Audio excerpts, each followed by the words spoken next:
আমার ইমামে হুসাইন এটাই করেছে। শিশুবেলায় একদিন বিমারে হয়ে যায়, ওই বিমার হয়ে যাওয়ার জন্য হযরত খাতুনে জান্নাত নিয়ত করলেন, আল্লাহ পাক যদি আমার হাসান হুসাইন সুস্থ হয়ে যায় আমি ফাতেমা 3টে রোজা রাখবো। এই নিয়তটা যখন করলেন আল্লাহ পাকের দয়াতে ইমামে হাসান হুসাইন সুস্থ হয়ে গেলেন।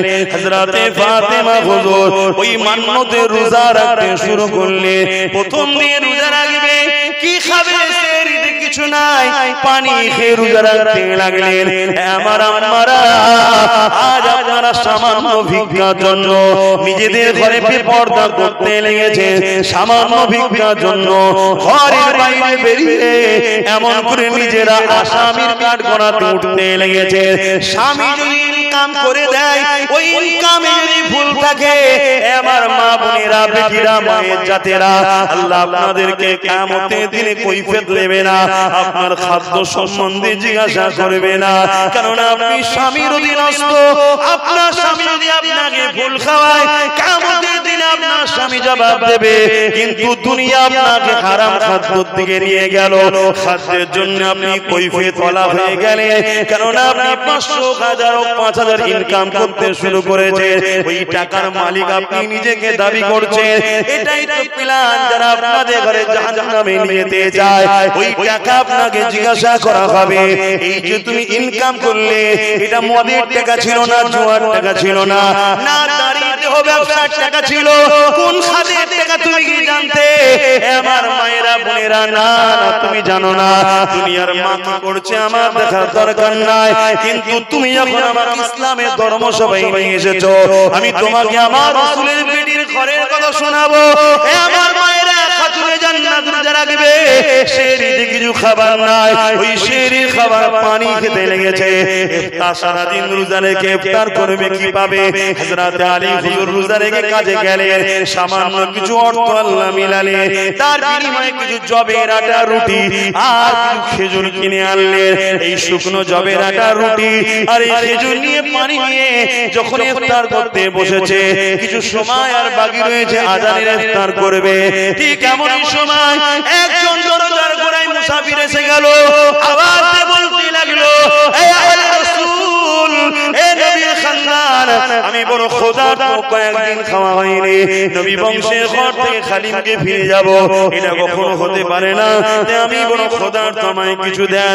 হযরত খাতুনে জান্নাতের সামনে যে ইফতারটা ছিল, ওই ইফতারটা এত সামান্য, যেটা হযরত খাতুনে জান্নাতের একাও হতো না, অথচ খাতুনে জান্নাত রোজা রেখেছে, মাওলা আলীও রোজা রেখেছে, হাসান হোসেন রোজা রেখেছে, ফিজ্জা বলে একটা মহিলা থাকতেন, তিনিও রোজা রেখেছে।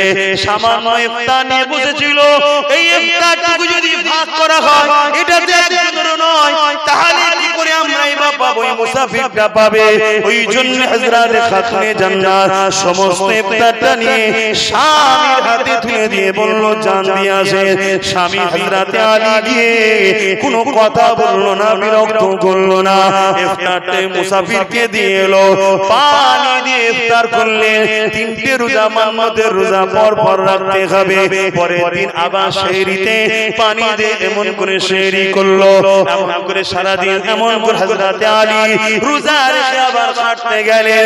সামান্য কিছু পয়সা হলো, ওই পয়সা দিয়ে আবার দ্বিতীয় দিন কিছু জবের আটা, শুকনো রুটি আর কিছু খেজুর কিনে নিয়ে এসে আবার ইফতার নিয়ে বসেছে, পানি নিয়ে। হঠাৎ করে দরজা করে আবার ডাক এসে গেল, এ আহলে রাসূল, এ নবীর বংশধরেরা, তোমরা আমার বড় ক্ষুধার্ত, কিছু দাও। হযরত আলীকে প্রথম দিন খাতুনে জান্নাত দিয়েছিল। সন্তান ভালো হয় কোন জায়গা থেকে? মা যদি ভালো হয় সন্তান ভালো হবে, কেননা বাচ্চার প্রথম শিক্ষিকা হলো তার মা, দ্বিতীয় হলো তার আব্বা জান। তাই সন্তান ভালো যদি আশা করে, বাপ মা নিজে ভালো হন, নাই মনে রাখবেন বৃদ্ধাশ্রমে বুড়ো বয়সে দিয়ে আসবে, তখন আফসোস করে কোনো লাভ হবে না। কেননা আপনি যদি আদা জমিনে রোপণ করেন, আর ওখান থেকে যদি আপনি আম গাছের চারা নেবেন, এটা যেমন আশা করা যায় না। আপনি আপনার বাচ্চাকে নবীর প্রেম, আহলে রাসূলদের প্রেম আর কোরআনের শিক্ষা দেবেন না, ওই বাচ্চাকে আপনি উপযুক্ত বাচ্চা পাবেন, এটা কখনো সম্ভব নয়। আল্লাহ পাকের এই যুব বান্দাটা দুরূদ শরীফ পড়তে লেগেছে ঘরে গিয়ে ঈশা নামাজ পড়ে দুরূদ শুরু করেছে তাহাজ্জুদের ওয়াক্ত এসে গেছে দরুদ বন্ধ করেনি কেননা তার আজকে দরুদটা বড় ভয়ের মধ্যে আছে কেননা তাকে কাজী বলেছে বিচারক বলেছে জেল দেওয়া হবে তাকে পেটের আঘাত মারা হবে এই ভয় তার অন্তরে রয়েছে এই ভয়ে ভয়ে সে দরুদ পড়তে লেগেছে চোখ দিয়ে পানি বেরোতে লেগেছে এই দরুদ পড়া এমন করে তাহাজ্জুদের ওয়াক্ত এসে গেছে তাহাজ্জুদের আযান হয়ে নামাজ পড়ে নিয়ে আবার দরুদ পড়তে লেগেছে কিছু সময় পড়ার পরে ওই যুবকের রাত জাগাতে অভ্যাস নয় চোখটা জুড়ে গেছে ঘুমিয়ে পড়েছে যখনই ঘুমিয়ে পড়েছে আহারে রহমতের নবী দয়া নবীর সঙ্গে ওই যুবকের দিদার শুরু হয়ে যায় আরো জোরে বলুন সুবহান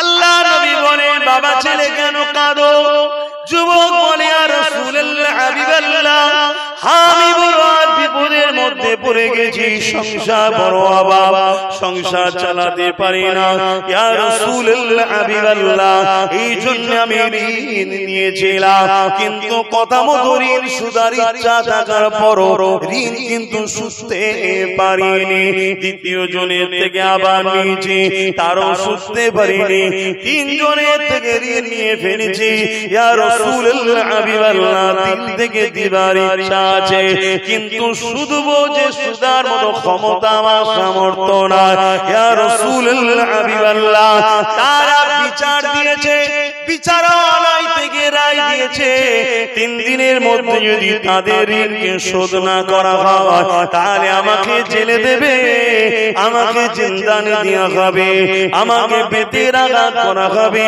ইয়া রাসূলুল্লাহ হাবিবাল্লাহ আমি ইচ্ছা করে ঋণ শোধ করব না এমন কোনো আমার দিলে না কেননা ঋণ যদি শোধ না করে মারা যায় আল্লাহ পাক তাকে ক্ষমা করে না ইয়া রাসূলুল্লাহ হাবিবাল্লাহ আমি জানি কিন্তু বাচ্চাদের মুখে খাবার দেওয়ার জন্য তাদের ক্ষুধার বেদনা দেখে ইয়া রাসূলুল্লাহ আমি সহ্য না করতে পেরে তার নিয়ে ফেলেছি ঋণ করে ফেলেছি এই জন্য আমি আজ বড় পেরেশান হয়ে আছি আল্লাহ নবী জানিয়ে দিলে বাবা ছেলে চিন্তা করো না বাবা সকাল হবে ফজরের নামাজ পড়বে সুলতানের কাছে যাবে রাজার কাছে যাবে বাদশার কাছে যাবে গিয়ে বলবে আল্লাহ নবী পাঠিয়েছে তোমার যা প্রয়োজন সেটা বলবে ওই বাদশা সুলতান তোমার ঋণ খেয়ে শোধ করে দেবে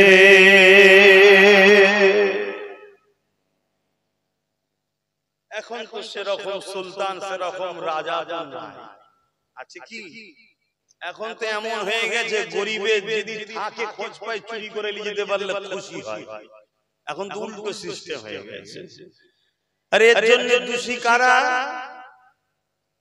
স্বীকার করবেন না একটু মুখ খুলে বলুন এর জন্য দোষী কারা সব কিছু নাটের গুড়া হলো আমরাই হলাম মেন আসামি এজন্যই তো এত সমাজে আমাদের এত দুর্দশা আমরা অন্যায় মূল সহযোগী আমরা কষ্ট হচ্ছে ভাইরা আমার এই মানুষটা সকাল হলো ফজরের নামাজ পড়লো সুলতানের কাছে গেল বেশি দিনের কথা নয় আজ থেকে কিছু কম বেশি 100 বছর আগের কথা সুলতান আব্দুল হামিদ নামে একজন সুলতান ছিলেন আপনারা সবাই নাম শুনেছেন হয়তো ইতিহাসের পাতায় তার কাছে গেছে কিন্তু বলুন একটা অনকা মানুষ গরিব মানুষ একটা সুলতানের দরবারে ঢোকা কি চারটিখানি ব্যাপার হ্যাঁ তো সে বাইরে থেকে বলছে আমার সুলতানের সঙ্গে দরকার আছে কে অত সকালে তার কথা গুরুত্ব দেবে বলুন তো দরবাররা অতএব তখন সেই মানুষটা যুবকটা বলেছে যাও গিয়ে বলো রাসূল আমায় পাঠিয়েছে সুলতান শোনার পরে আফসোস করে বলছে হায় হায় মানুষগুলো কত কেমন হয়ে গেছে তবে একটা কথা এখানে বাদ রয়ে গেল এই ছেলেটা বলেছিল হুজুর খবরের মধ্যেই যে আপনি যে বলছেন সুলতানের কাছে যেতে আমি তো যাব সে আমার কথা বিশ্বাস করবে কি করে আল্লাহ নবী বললেন আমার সঙ্গে সুলতানের একটা সম্পর্ক আছে যেটা পৃথিবীর কেউ জানে না, এমনকি সুলতানের পরিবারও জানে না। যেটা আমি জানি, সুলতান জানে, আল্লাহ জানে। কি?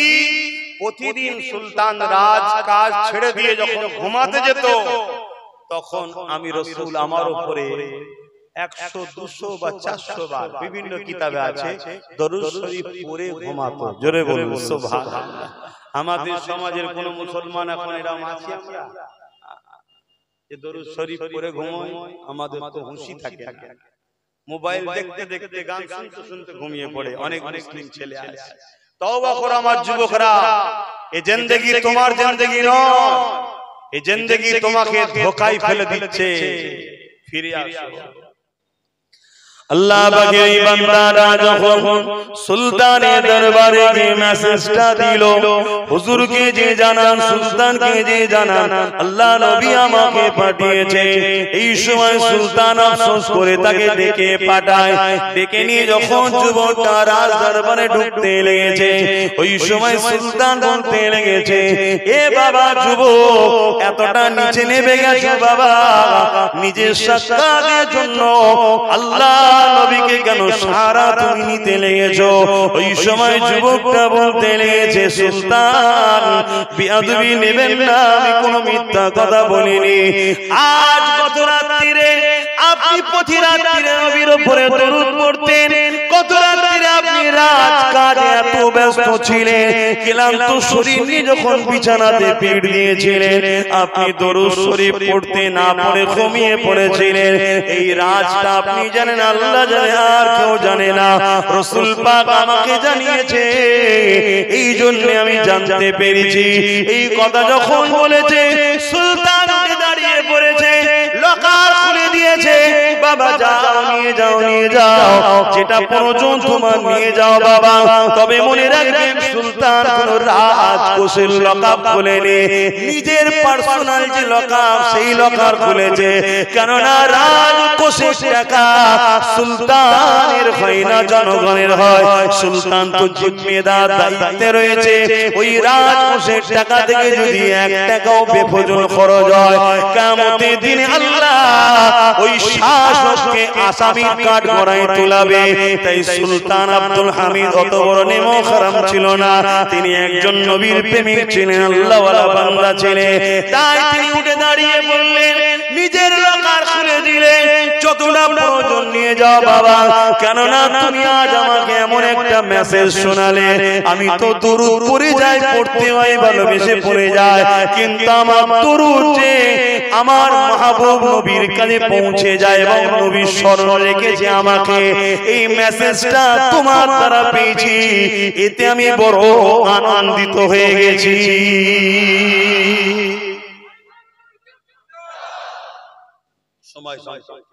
তো ভাইরা আমার, দরুদ শরীফের ফজিলত কত গুরুত্ব দেখুন। আজকে ওই সুলতান, সেই যুবকটাও কিন্তু পেটের জ্বালায় ধার করেছে, কিন্তু স্বভাবের অভাবে ঋণী করেছে, স্বভাব খারাপ নয়। আমাদের অনেক লোক আছে, আল্লাহ কোটি কোটি টাকা দিয়েছে, তার কলজে এখনো পড়েনি, আছে না? না, এখনো কি করে ছেড়ে ছুড়িয়ে মেরে মুড়ে লুটে পুটে খাবই ধান্দা আছে, এই সমাজ আছে না? অনেক শয়তান তো মরতে মরতে বেঁচে যায়, তাও শয়তানি এখন এছিড়ে কুছিড়ে খাবার শয়তানি এখনো কাটে না। এমনও শয়তান আছে, আল্লাহ কখনো সুযোগ দেয়, হয়তো বিছানায় পড়ে গেছে, বিমারে হোক, জ্বরে হোক, অ্যাক্সিডেন্ট হোক, আরে বদমাইশ, তোকে তো আল্লাহ একটা সুযোগ দিল, ওই তো চলে যেতে তো পারতিস, কিন্তু না, ও সুস্থ হয়ে উঠে শয়তানি আরো বেরিয়ে দেয়, কমায় না। জানতে হবে খতমাল্লাহু আলা কুলুবিহিম, এদের অন্তরে আল্লাহ মোহর মেরে দিয়েছে, এরা পরিবর্তন হবার নয়, এরা জাহান্নামের কুত্তা হয়ে থাকবে, এদের কখনো হিদায়াতের আলো জ্বলবে না। আমার কওমের দাবিদার এমন লোক সমাজে আছে না? না, আরো জোরে বলুন। অবশ্যই প্রত্যেকটা কথা ইসলামের অনুসারীদের লক্ষ্য করে বলছি। আমি অন্য কোন ধর্ম, কম, জাতির বিষয়ে কোনো কথা বলতে আসিনি। এবারে কেউ যদি মনে করে, হ্যাঁ আমি ইসলামের অনুসারী, আমি যা খুশি করব, তোমার তাতে কি না? ইসলাম তোমার বাপের ধর্ম নয়, যা খুশি তাই করবে। ইসলাম ইসলামের দাবি করলে তোমাকে মুহাম্মদ রাসূল ও কোরআন সুন্নাহ অনুযায়ী জীবন গড়তে হবে। এর বাইরে গিয়ে তুমি দাদাগিরি দেবে আর যদি মনে করো সমাজের আলেম উলামারা বলবে না, এটা তাহলে তোমার চরম মূর্খমি হচ্ছে। তুমি যতই চেষ্টা করো আলেম উলামাদেরকে যতই দমাবার চেষ্টা করো, যতই আলেম উলামাদেরকে তোমার পাওয়ার দিয়ে বন্দী করার চেষ্টা করো, এই পৃথিবীতে একজন উলামা যাবে, হুসাইন চলে গেছে তো কি হয়েছে? আমার আল্লাহ আজ পৃথিবীর বুকে কোটি কোটি হুসাইন বাংলা পৃথিবী জুড়ে রেখে দিয়েছে। জোরে বলুন সুবহানাল্লাহ, আরো জোরে বলুন সুবহানাল্লাহ। যারা হুসাইনের দিবানা হয়ে আছে, ঠিক না বেঠিক? তো ভাইরা আমার, যে কথা বলছিলাম, তো এই মানুষটা কিন্তু যুবকটা অভাবের জন্য ঋণ করেছে, তাই ও যতটুকু প্রয়োজন ততটুকু নিয়েছে। আর সুলতান যাওয়ার সময় বলে যাচ্ছে, বাবা ছেলে তুমি যখন খুশি মন যাবে আসবে, যখন যা সমস্যা হবে আসবে। আর দরওয়ান দরওয়ান সবাইকে বলে দিচ্ছে এ যখনই আসবে কোনো বাধা নয়, ডাইরেক্ট আমার সঙ্গে সাক্ষাতে যত বড় মিটিং এ আমি থাকি একে তোমরা রুখবে না, আমার কাছে নিয়ে আসবে। জোরে বলুন সুবহানাল্লাহ। এই সম্মান পাচ্ছে কেন? আমি জিনার উপরে দরুদ পড়ি, তিনি একে ভালোবাসে, তাই তো দিদার দিয়েছে। জোরে বলুন সুবহানাল্লাহ। এটাই তো প্রেম বলা হয়, ঠিক না? আমরা বলি রাসূলকে ভালোবাসি, আর নবী বলছেন উলামারা হলো আমার ওয়ারিস, আমরা উলামাদের গুরুত্ব দিই না। রাসূল বলছেন আমার খানদানকে যারা ভালোবাসে তারা মুমিন, আমরা রাসূলের খানদানের সমালোচনা করি। কি জন্য করে? দুনিয়ার স্বার্থে, দুনিয়ার স্বার্থে, দুনিয়ার লোককে খুশি করার জন্য আপনারা উলামাদের সমালোচনা ধরেছেন, নবীর খানদানের আওলাদদের সমালোচনা ধরেছেন। কিন্তু এমন মুসলিম দাবিদার আছে না, একটু সরাসরি দেবে। আমি কাউকে জোর করে আটকে রাখিনি আর কাউকে জোর করে আনিনি। যাকে যাকে আল্লাহ নিয়ে এসেছে আমার সঙ্গে জুড়েছে, চম্বুকের মতো কাদা কি পানি তলায় কি হচ্ছে, যোগ হচ্ছে না কামড়াচ্ছে, কারো হোশ নেই, দেখুন সেইভাবে চিপকে রয়ে গেছে। এটা আমার কৃতিত্ব নয় বন্ধু, এই সব কিছু আমার রাসূলের গোলামির ফল, আর সব আমার আল্লাহর পক্ষ থেকে হচ্ছে। জোরে বলুন সুবহানাল্লাহ। আল্লাহ পাকের এই বান্দা যতটা প্রয়োজন নিয়ে এসেছে, সুজা কাজী দরবারে এসেছে, কাজী সাহেবের বাড়িতে এসে উঠেছে। এ কাজী সাহেব, আপনি পাওনাদারকে ডাকুন, কাল আমি পরিশোধ করে দেব। এখনো একদিন বাকি আছে, 3 দিন সময় দিয়েছি, 4 দিনের মাথায় তো কাঠ গড়ায় উঠাবে। এ 3 দিনের মাথাতেই পরিশোধ করতে চাইছে। বিচারের নয় বসে গেল, আসামি গোলটাকা হলো, সেই যুবকটা এসে হাজির হলো, যারা পাওনাদার 3 জনে এসে হাজির হলো। কাজী সাহেব বলতে লেগেছে, এ বাবা ছেলে, কোথা থেকে বাবা এ ধন দৌলত পেলে বাবা? এই প্রশ্ন যখনই করেছে, ওই 3 জন যারা পাওনাদার তারা দাঁড়িয়ে গেছে। দাঁড়িয়ে গিয়ে বলছে, কাজী সাহেব বিচার পরে হবে, তার আগে আমাদের কিছু কথা আছে। কি কথা আছে? আমরা 3 জন ওই যুবকটাকে মাফ করে দিলাম।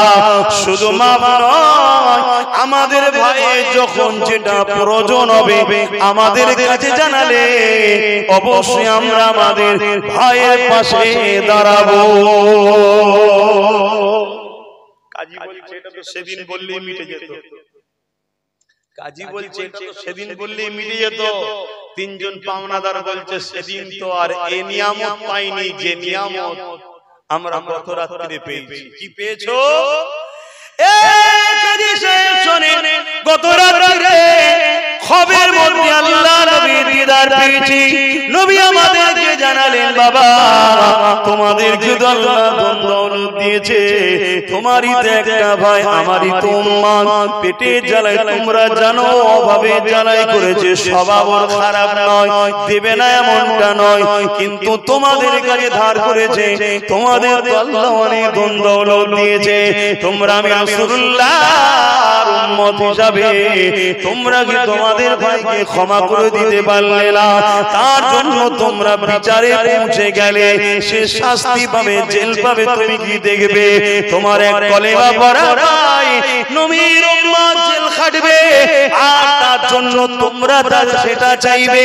এটা কেমন? তোমরা আমার উম্মত হলে আমি রাসূলুল্লাহ তো তোমাদেরকে ভালোবাসা শিখিয়েছি, আমি রাসূলুল্লাহ তো তোমাদেরকে ভাইচারা শিখিয়েছি, আমি রাসূলুল্লাহ তো তোমাদেরকে অসহায়কে সাহায্য করা শিখিয়েছি। এ বাবা ছেলেরা, পাওনাদারেরা, তোমরা কি আমি নবী আমার খাতিরে আমার এই উম্মতটাকে কি maaf করে দিতে পারলে না? এ কাজী সাহেব, আমরা বড় ভুল করে ফেলেছি, আমার এই ভাইয়ের ওসিলায় নবী দিদার পেয়ে গেলাম, আমরা maaf করে দিলাম। শুধু maaf নয়, বাকি যা প্রয়োজন কখনো হবে যদি আমাদেরকে জানায়, আমরাও সেটা দিতে প্রস্তুত আছি। দরুদের ফজিলত বুঝছেন তো নাকি যুবকরা? দরুদ পড়ো।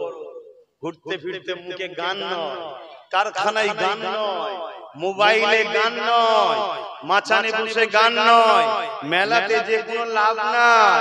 এসব দুনিয়ার তোমাকে টানার একটা লক্ষ্য, এগুলো টানার লক্ষ্য।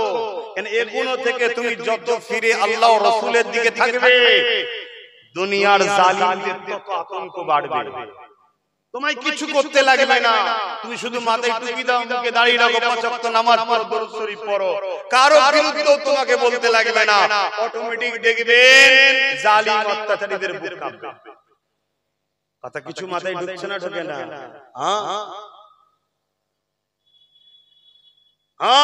জঙ্গলের ভেতরে ঢুকতে লাগে না, বাঘকে সিংহকে দেখা দিতেও লাগে না, শুধু আছে এইটুকু মেসেজ পেলেই মানুষের কাঁপনি শুরু হয়। ঠিক না বেঠিক গো? আর মনে রেখে দিও, মুস্তাফা জানের রহমতের যারা গোলাম হয় তাদেরকে তো জঙ্গলের সিংহরাও ভয় করে। জোরে বলুন সুবহানাল্লাহ। কি ভয় করে না? করে। আরে ইতিহাস বলো, করে না? করে না? বেশি দূর যেতে হবে না, আমার না হুজুর পীর কেবলা সুন্দরবন জঙ্গলে গিয়েছিলেন, ইবাদত করতেন, বাঘের পিঠে করে তিনি চেপে ঘরে এসেছিলেন। যারা দেখেছিলেন এমন অনেক বয়স্ক মানুষ আজও ফুরফুরা শরীফে বেঁচে আছে। জোরে বলুন সুবহানাল্লাহ।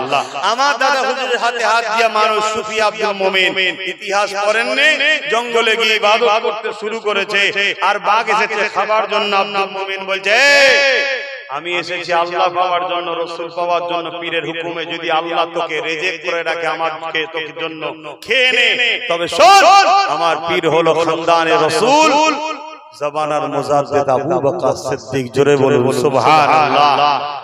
সঙ্গে সঙ্গে পুষা বিড়ালের মতো পাশে এসে গা ঘষছে। আর এখন তো আমরা ওলিয়া উলিয়াদের ঘরে মানা তো দূরের কথা, সমালোচনা শুরু করি।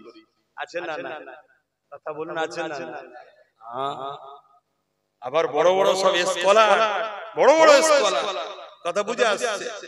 দেখলে তো বুঝাই যাবে না কোন সমাজেরইরা। তারা আবার বড় বড় সব মিডিয়ার সামনে ফতোয়া দেয়, দেখবেন খুলে খুলে দেখবেন ফতোয়া বেরোবে। কোথায় গেল ইসলামটাকে নিয়ে? যে যা খুশি করছে, কথা বুঝে আসছে? যে যা খুশি করছে। বাপেরা, নওজোয়ান তরুণেরা, এ নবী পাকের প্রেমিকেরা, ওদিকে কাজী সাহেব বলে উঠল, বাবা ছেলে, তোমার জন্য যা প্রয়োজন আমি কাজী হয়েও তোমাকে বলি, আমারও দরজা তোমার জন্য খোলা রয়েছে।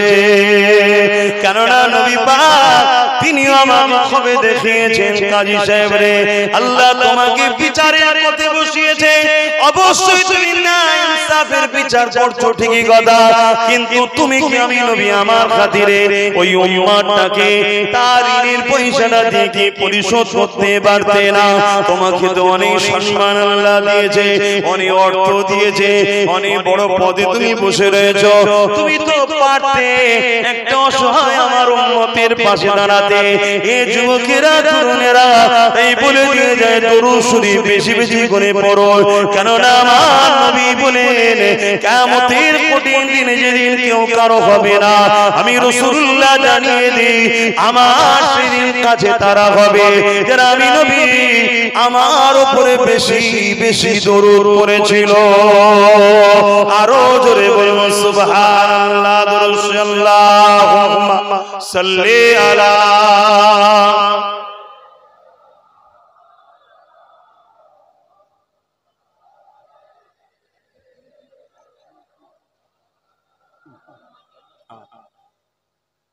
আমার বাপজানেরা ভাইরা, সেই দরুদ আমাদেরকে পড়তে হবে। শুধু এই মাহফিলে এসলে উলামারা বলবে আর আমরা পড়বো এমনটা না হয়। কথা বুঝে আসছে? এই শিক্ষা নিবার জন্য তো এখানে এসেছেন। ঘরে বসে থাকবেন, দরুদ পড়ুন। কারবারে আছেন, আপনার দরুদে থাকুক। আপনি কোন যাতায়াতে আছেন, বাইকে হোক, ট্রেনে হোক, বাসে হোক, প্লেনে হোক, দরুদ শরীফ পড়ুন। সময় পেলেই দরুদ শরীফ পড়ুন, দরুদ শরীফ পড়ুন, যেটা আপনার আখিরাতের কাজে লাগবে। আহা, আমার রাসূল আমাদেরকে কত ভালোবাসেন, কত পিয়ার করেছে। এই কারবালার ইতিহাস আমরা সবাই জানি। ইমামে হোসেন পাক হুজুরকে আমার নবী আমাদের নাজাতের জন্য, আমাদের নাজাতের জন্য আল্লাহর রাহে হকের পক্ষে, ন্যায়ের পক্ষে শহীদ করিয়েছেন। জোরে বলুন সুবহানাল্লাহ। এই ইতিহাস আমরা সবাই জানি। ইমাম হোসেন হুজুর যেদিন দুনিয়ায় আগমন করলেন, সেই দিনই আল্লাহর ফেরেশতা হযরত মিকাইল আলাইহিস সালাম এসে বলেছিলেন, ইয়া রাসূলুল্লাহ, হাবিবাল্লাহ, এই যে বাচ্চাটা আল্লাহ পাঠালেন, এই বাচ্চাকে আপনারই উম্মতের এক অংশ, আপনারই উম্মতের এক অংশ দুনিয়ার লোভে, অর্থের লোভে, পদের লোভে, রাজ ক্ষমতার লোভে, আপনার এই উম্মতের এক অংশ আপনার এই বাচ্চাটাকে বড় নির্মম ভাবে অত্যাচার করে শহীদ করে দেবে। আমার রাসূল জানতেন না, জানতেন না। শুধু আমার নবী, নবী পাকের কলিজার টুকরি বেটি ফাতেমা হুজুর, তিনিও জানতেন যে আমার বাচ্চা হোসেনকে আমার আব্বাজানের একদল উম্মত বড় নির্মম অত্যাচার করে শহীদ করে দেবে। শুধু তিনি, হযরতে শেরে খোদা মাওলা আলী রাদিয়াল্লাহু তাআলা আন, তিনিও জানতেন। এমনকি সাহাবা হুজুররা সবাই জেনে গিয়েছিলেন যে এই বাচ্চাটা খাইয়ে পড়িয়ে লালন পালন করা হচ্ছে কি জন্য? আল্লাহর রাস্তায় শহীদ হবে। আমাদের কখন মৃত্যু হবে, কিভাবে হবে, কি দিক দিয়ে হবে, কোন স্টাইলে হবে, আমরা কিছু জানি না, কিন্তু মৃত্যু হবে জানি। কিন্তু ইমামে হোসেন হুজুর দুনিয়ায় আসার সাথে সাথে এই মেসেজটাও এসে গেছে, এই বাচ্চাটা শহীদ হবে। একটু কারবালার কথা শোনানো দরকার তো, কিন্তু কারবালার অর্থ করা যাবে না, কারণ কারবালার অর্থ করতে গেলে হক না হকের লড়াই হবে, হবে না? হক না হকের লড়াইয়ের কথা আছে না? একদিকে এজিদ মিথ্যাবাদী, আর একদিকে হোসেন সত্যবাদী। একদিকে এজিদ নবীবাদ, আর একদিকে হোসেন যিনির মতো সত্যবাদী, দিনের মতো ইনসাফওয়ালা দ্বিতীয় কেউ নাই। আর একদিকে এজিদ চরিত্রহীন, শারাবি, অত্যাচারী, নবী মুহাম্মদ রাসূলের দ্বীনকে মিটাবার জন্য ষড়যন্ত্র করেছিল।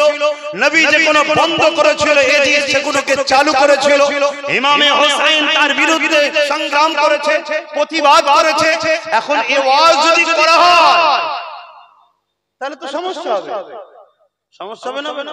কেন আজকেও তো এজিদ আছে যারা মদের পক্ষে, যারা সমাজে মদ চালাতে চায়, জুয়া চালাতে চায়, জেনা চালাতে চায়, নারীর উপর জুলুম করতে চায়, এতিমদেরকে লুটতে চায়, বিধবাদের হক মারতে চায়, গরিবকে অত্যাচার করতে চায়, যারা সমাজের মানুষকে কৃতদাস দাসী বানাতে চায়, তারা তো আজকের এজিদ। কথা কি ভুল বলছি? কিন্তু এই ওয়াজ করলেই তো সমস্যা হবে। কেন আজকের এজিদের হাতে ক্ষমতা, কালকে প্রশাসন পাঠিয়ে ঘরে ভাঙচুর করবে, তাহলে ওয়াজ কি করবে? তাহলে ইসলাম কণ্ঠাসা হচ্ছে না, হয় না? ইসলামকে মিটাবা ষড়যন্ত্র হচ্ছে না, হয় না? আর এর পেছনে সবথেকে বড় হাত কাদের আছে? কথা বলবেন না?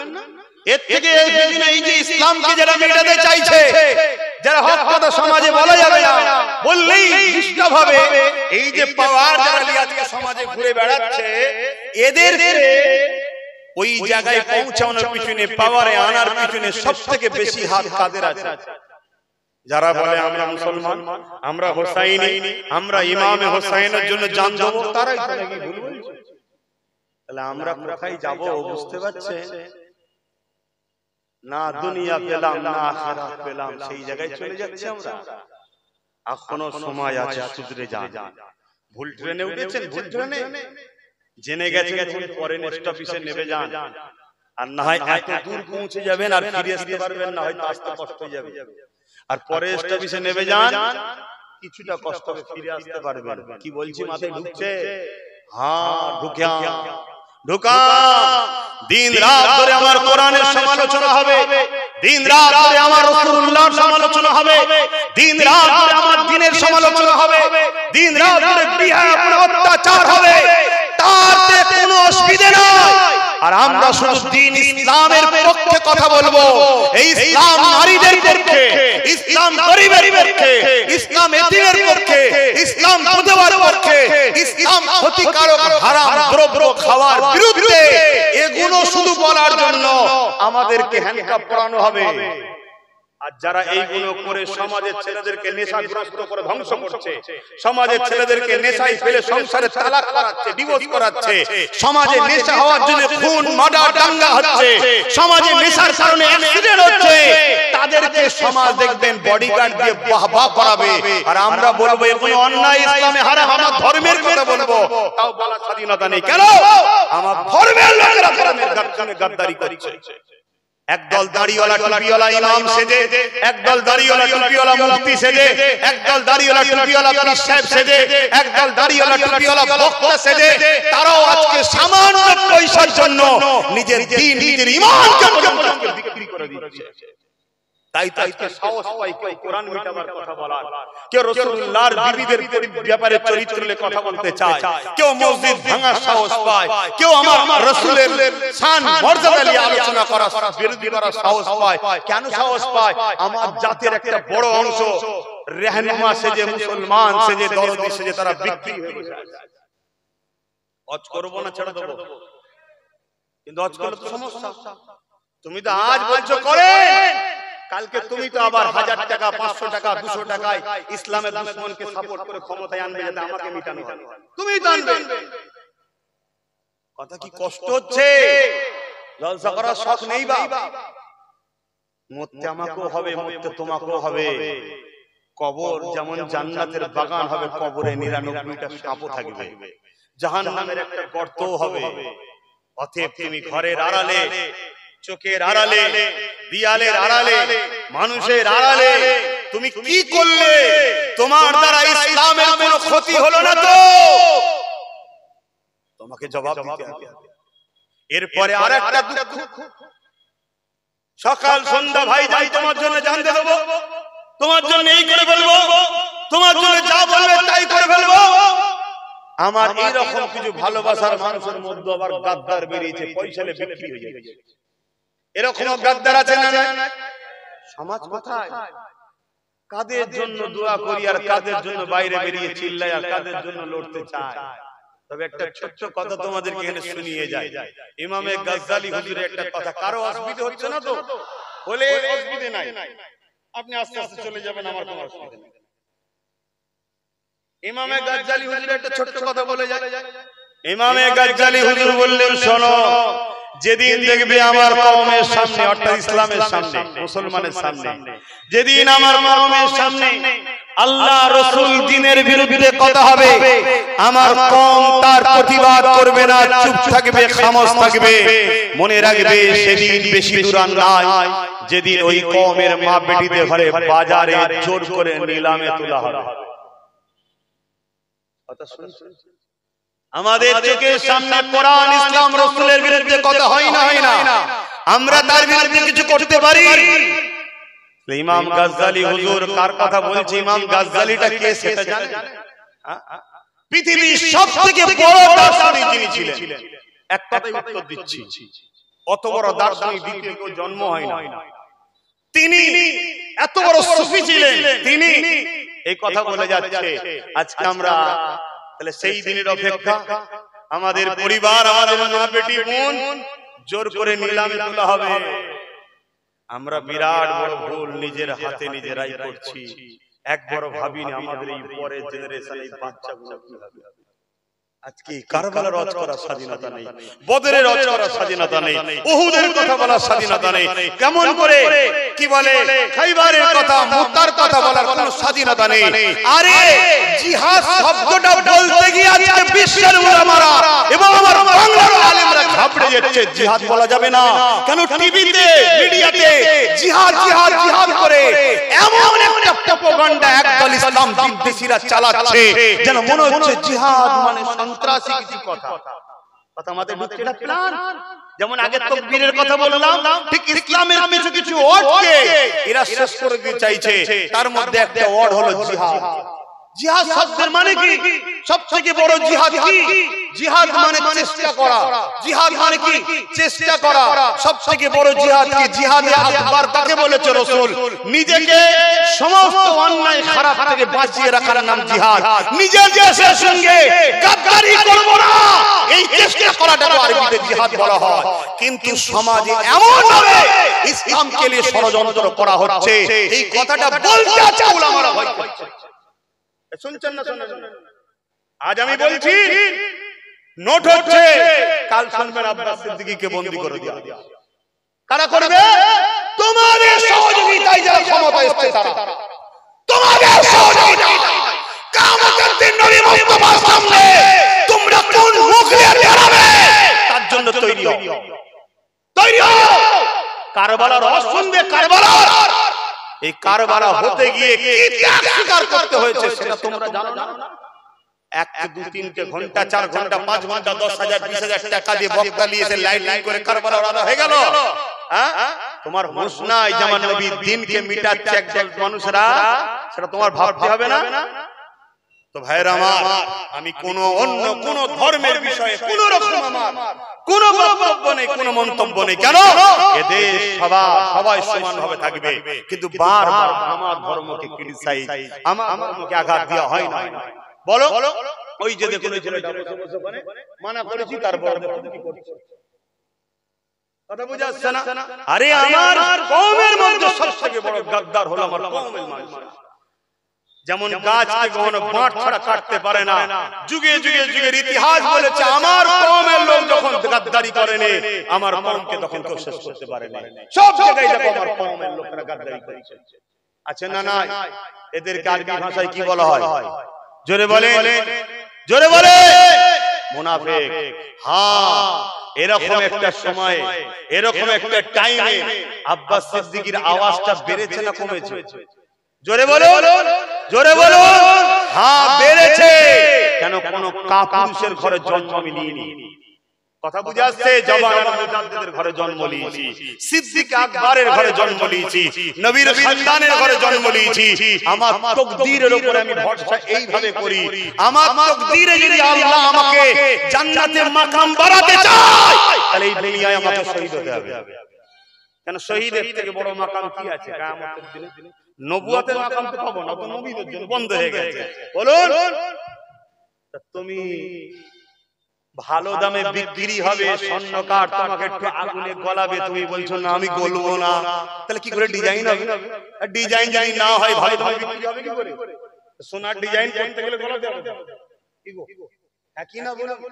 এই বলবেন তো তুমি একটা ভালো ধারালো অস্ত্র হবে, যা তুমি পাট কাটবে কি ধান কাটবে কি গাছ কাটবে কুরুল হবে, তো তোমাকে যদি না আগুনে দিয়ে পিটানো হয় না ডিজাইন করা হয় তোমার দাম পাওয়া যাবে? তা আল্লাহ তোমাকে ভালো একটা জায়গা দেবে, তা তোমাকে দুনিয়ায় একটুখানি আল্লাহ আগার দেবে, একটু পিটাবে, একটু ডিজাইন করার জন্য একটু তো গরম করবে, তাতে তুমি ধৈর্য হারা। টোটোটা যেই বন্ধ হয়ে গেছে অমনি বলছো আমি আর করবো নি স্যার, আমি আর করবো নি দাদা। যেই দোকানটা ভেঙে দিয়েছো অমনি পরের দিন যে পা ধরে ক্ষমা চেয়ে নিয়েছো। আর তো জেদ হওয়া দরকার ছিল যে অন্যায়ের প্রতিবাদ মিটিয়ে আমি থাকবো, তাতে আমার জীবনকে বাজি লাগাবো। কথা মাথায় ঢুকছে না? ঢুকে না? কিন্তু না, আমাদের ঈমান দুর্বল, আমরা গা বেচিয়ে বেচিয়ে কাজ করছি। তোমরা তো আম মানুষ, হাজারো পীর সাহেব, মুফতি সাহেব, মাওলানা সাহেব গা বেঁচিয়ে কাজ করছে। একজন দুজন বললে তাকে টার্গেট করা যায়, 500 জন একসাথে বললে কজনকে টার্গেট করবে? কথা ভুল বলছি নাকি? একটা বাসে উঠেছে মাত্র একজন দাড়িওয়ালা, সবাই তাকে টিটকিরি মারতে পারে, কিন্তু ওই বাসে আরো 550 জন আছে দাড়িওয়ালা, কিন্তু এ ওর মুখের দিকে দিকে বলছে আমার না ওর বুঝে যাচ্ছে না, তো ও বলছে আমার না ওর বুঝে যাচ্ছে না, এ আমার না ওর বুঝে যাচ্ছে না। কিন্তু 50টার নবীর সুন্নাত থাকতো, কেউ টিটকিরি মারতো, কেউ মব লিঞ্চিং করতো, তাহলে আমাদের ক্ষতি তো আমরা করেছি, অন্যজনকে কি দোষ দেবো? আসো পরিবর্তন হও, সব মাথায় টুপি দাও, মুখে দাঁড়িয়ে রাখো, সুন্নতি লেবাস পরো, দরুদ শরীফ পড়ো, দ্বীনের পক্ষে হকের পক্ষে থাকো, গরিবকে ভালোবাসো, অসহায়কে ভালোবাসো, মা বাপকে ভালোবাসো, তবেই তো হোসাইনি হুজুরের দলে।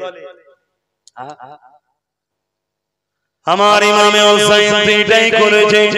শিশুবেলায় একদিন বিমারে হয়ে যায়, ওই বিমার হয়ে যাওয়ার জন্য হযরত খাতুনে জান্নাত নিয়ত করলেন, আল্লাহ পাক যদি আমার হাসান হুসাইন সুস্থ হয়ে যায়, আমি ফাতেমা 3টে রোজা রাখবো। এই নিয়তটা যখন করলেন, আল্লাহ পাকের দয়াতে ইমামে হাসান হুসাইন সুস্থ হয়ে গেলেন। হযরত ফাতেমা হুজুর ওই মান্নতের রোজা রাখতে শুরু করলেন। প্রথম দিন রোজা রাখবে, কি খাবে সেহরিতে কিছু নাই, পানি খেয়ে রোজা রাখতে লাগলেন। আমার আম্মারা, আজ আপনারা সামান্য ভিক্ষার জন্য নিজেদের ঘরে বেপরদা করতে লেগেছে, সামান্য ভিক্ষার জন্য ঘরের বাইরে বেরিয়ে এমন করে নিজেরা আসামির কাঠ গড়াতে উঠতে লেগেছে।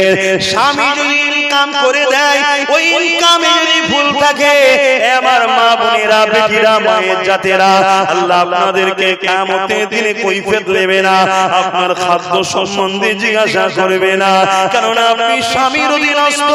আপনার স্বামী যদি আপনাকে ভুল খাওয়ায়, কিয়ামতের দিনে আপনার স্বামী জবাব দেবে।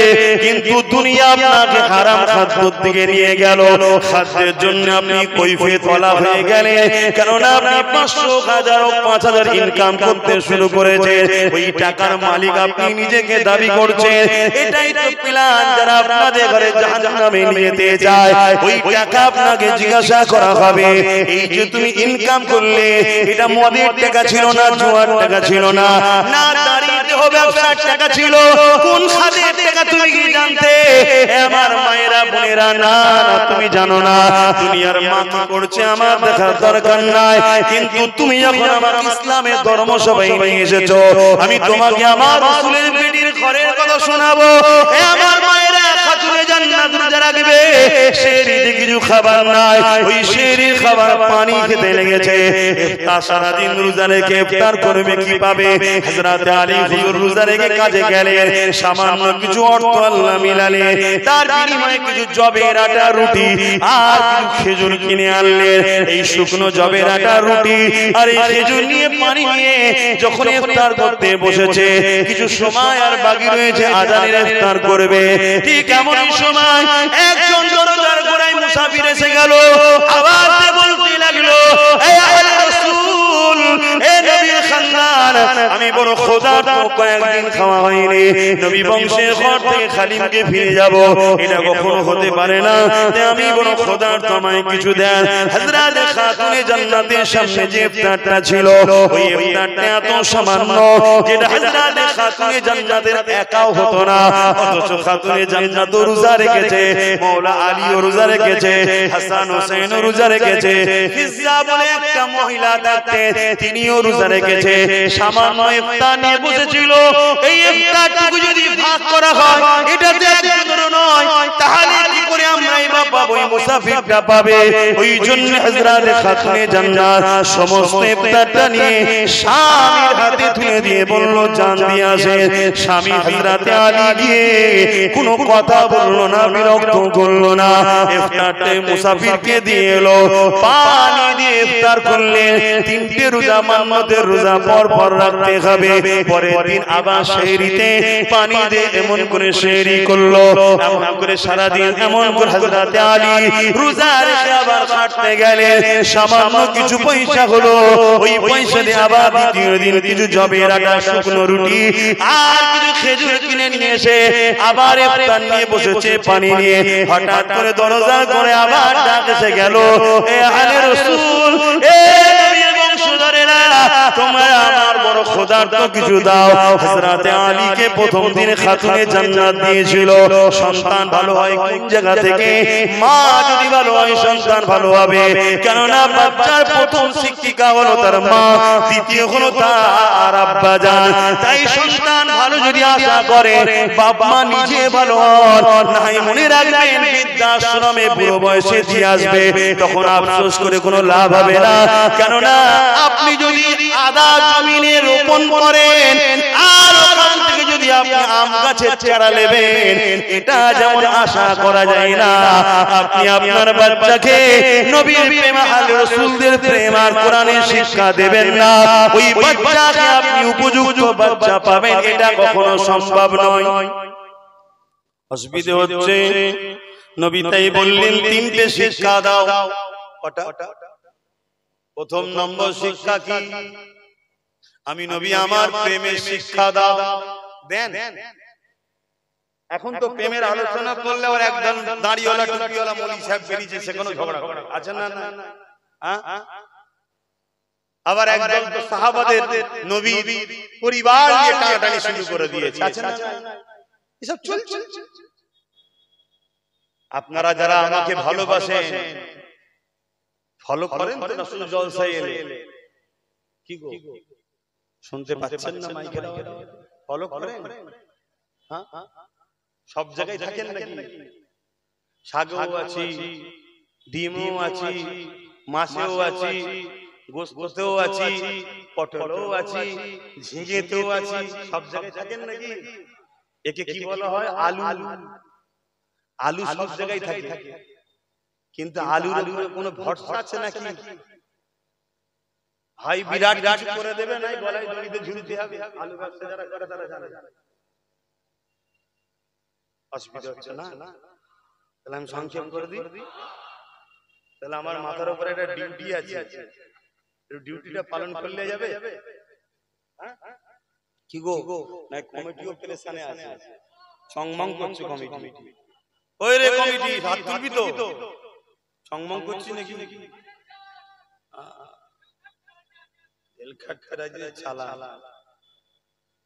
এইটাই তো সমস্যা। তোর মাথায় এই কথাটা প্রথম ঢোকে কেন? তোর মাথায় এই কথাটা প্রথম ঢোকে কেন যে সমাজ এমন ব্যবস্থা করব যেখানে ইনসাফ থাকবে? এটা তো মাথায় ঢোকে না। শুধু ওইটা মাথায় ঢোকে, কিভাবে কথা বলতে হয়, কিভাবে করতে হয়, সেটাও আজকে আমার কম ভুলে গেছে। এর কারণ কি?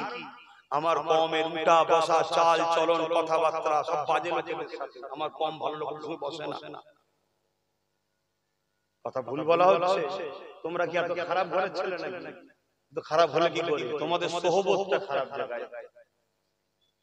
আল্লাহ আমাদেরকে হেদায়েত করেন। যেসব উলামারা, যেসব ইমামরা নবীর প্রেম শিখায়, ওলি আউলিয়াদের ভালোবাসার কথা বলে, এই সব আলেমদের সোহবতে ওঠা বসা করো। ভালো মানুষ আলেম আবার সবার সাথে বসবে না যাদের মধ্যে নবীর প্রেমের কথা নেই আর ওলি আউলিয়াদের প্রেমের কথা নেই।